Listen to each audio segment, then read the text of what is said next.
Yo, yo.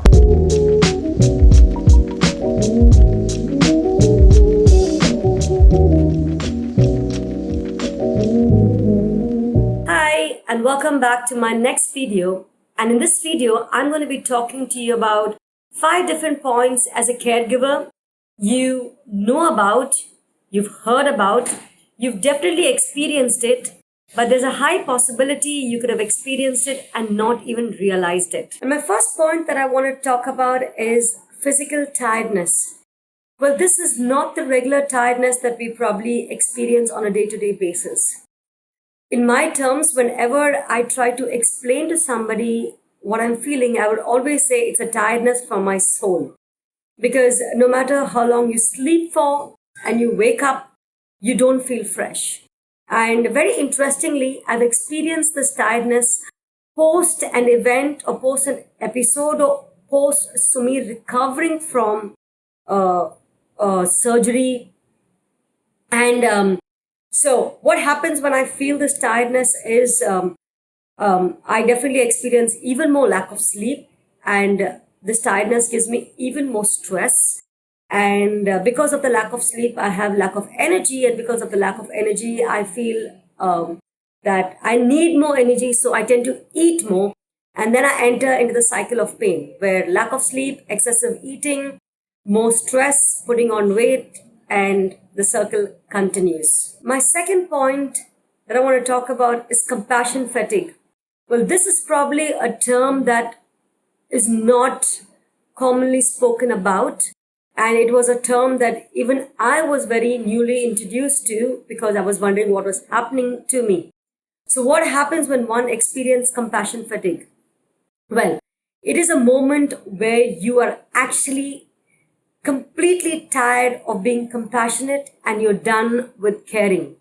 Caring for your loved ones, caring for yourself, and all you want to do is wrap up things and run. And it's we all have to admit at some point of time in our life, whatever caregiver you are, whether you take care of a sick person or an old person, or even if you're a caregiver as a mom for a baby, there is probably a second that you could experience this in your journey, and all we could think of is we tend to feel guilty about us not still being able to care.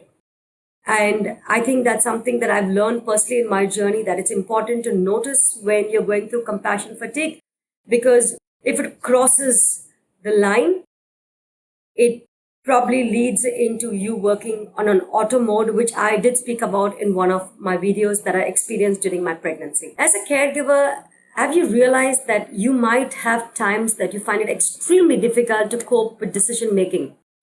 Because you're constantly taking decision makings on behalf of the patient. And this could happen especially when you're under an episode or an event or something really traumatic. And while I say this, I remember in 2019 when Sumit was in the hospital for about 6 months, and there was so much of decision making I had to do on his behalf.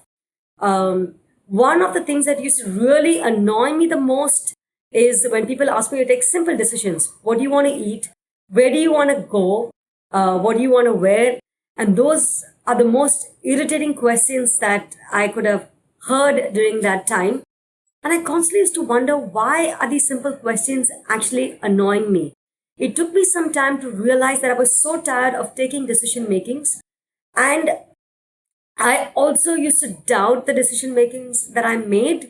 And when I revisited the incident, I always thought maybe I could have taken better decisions. And apparently, it's a common issue that we could face as caregivers. My fourth point is losing connection with oneself. And I kind of experience this quite often during every traumatic incident that I would have gone through with Sumit, because you so clearly know what everyone else wants around you, but in the whole process of taking care and constantly giving, it is so common that we could forget what we want. I find myself in very unknown territories and unknown zones, in very unstable environments, and something that I experienced during that time when I lose connection with myself is conflict between my thought process, my emotions, and that leads me to being extremely angry with myself because it's a moment that I realize that I've not been taking care of myself and I've actually been taking care of everything else around me.